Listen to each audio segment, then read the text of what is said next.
As Buddhists, we have a rich tradition of folk tales and fables, the oldest of which are the Jataka tales. Jataka tales are a collection of over 500 stories that are the stories of the previous incarnations of the Buddha, most of which are in animal form. And each one of the Jatakas focuses on a Buddhist teaching or a Buddhist principle. And I'd like to tell you one that's always been one of my favorites. It happened that in one of his lives, the Buddha was reborn as the king of the banyan deer. When he was born, his rich coat glistened with the golden color of the sun. His eyes sparkled with love toward all living things. His antlers shone like polished silver. His lips were rosy as a cluster of kamala flowers. In a beautiful park he dwelt, with gardens full of colorful flowers and broad green lawns shaded by tall trees. It was the perfect home for the deer, except for one thing.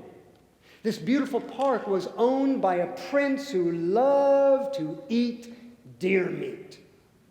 And every day, he would send his hunters out into the park to kill 7 deer.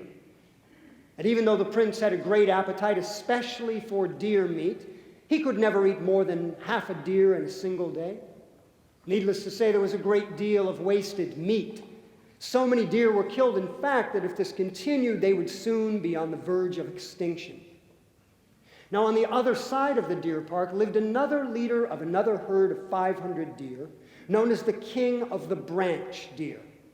And together, these 2 leaders of the deer decided to go to the palace and to ask the prince to stop sending out his hunter.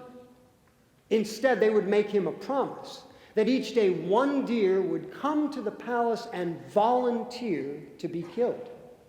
In this way, a great many lives would be spared.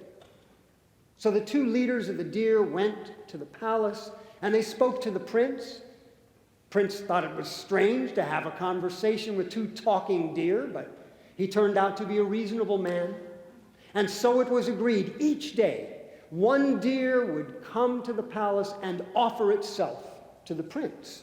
One day the volunteer would come from the herd of the banyan deer, the next from the herd of the branch deer. Things went well, but after many months of this, there came a day when the deer to be killed was a pregnant doe from the herd of the branch deer.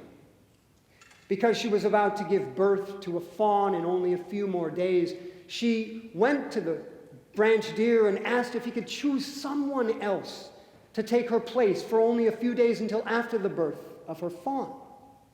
But the branch deer said, "You must be crazy. Who would be so foolish as to give up his life to save yours for only a few days?" But the doe continued to plead with the branch deer, until finally he said, "Oh, what a pain in the neck you are. Why don't you go over to the herd of the banyan deer and see if there's some fool over there who would be willing to die for you?" Without much hope, she hurried across to the other side of the deer park, where the banyan deer stood, watching over his herd.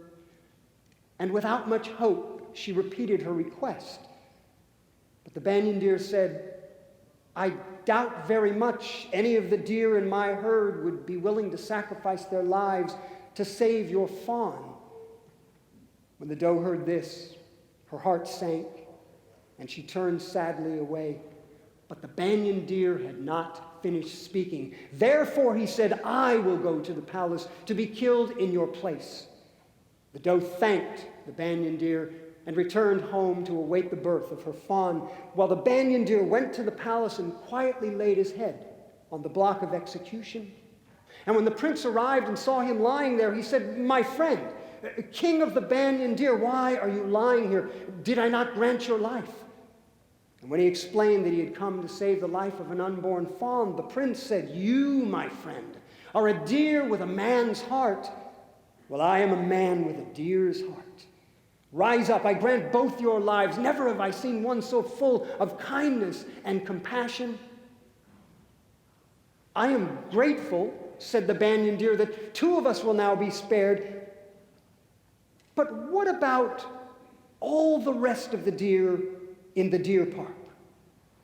Well, the prince thought to himself, perhaps if I spare the lives of all the deer in the deer park, it will be reported in the newspapers, compassionate prince saves hundreds of deer. And he said, I will spare the lives of all the deer in the deer park. Excellent, said the banyan deer. Excellent. All of the deer in the deer park will be free from harm. But what about all the other deer in the forest? Well, the prince thought to himself, perhaps if I spare the lives of all the deer in the forest, I will be remembered as the hero of a folk tale that will be told hundreds of years from now at an after mindfulness conference in Berkeley. And he said, I will spare the lives of all the deer in the forest. Oh, most excellent, said the banyan deer. All the deer in the forest will be free from harm. But what about all the other four-footed creatures in the forest? Well, the prince thought to himself, perhaps if I spare the lives of all the four-footed creatures, I will be reborn as a god in the heavens and live in bliss. And he said, I will spare the lives of all the four-footed creatures. Oh, wonderful, wonderful. All of the four-footed creatures will be free from harm. But what about the birds who fly in the sky? Well, the prince thought to himself, perhaps if I spare the lives of all the birds, I will attain supreme enlightenment. And he said, I will spare the lives of all the birds. Oh, truly wonderful, said the banyan deer. All of the birds will be free from harm. But what about the fish who swim in the water? The prince was so moved by the banyan deer's sincerity to save all living things that he said, perhaps I should spare the lives of the fish because it would be the right thing to do.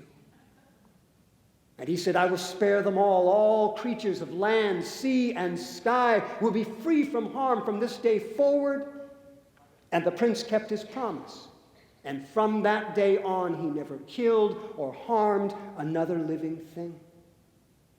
The doe gave birth 3 days later to a fawn as beautiful as the buds of spring. And the banyan deer and the prince lived long, useful lives. And when they passed away, it was amidst a gathering of family and friends that carried on the wisdom of their teachings and passed this story down to all of us.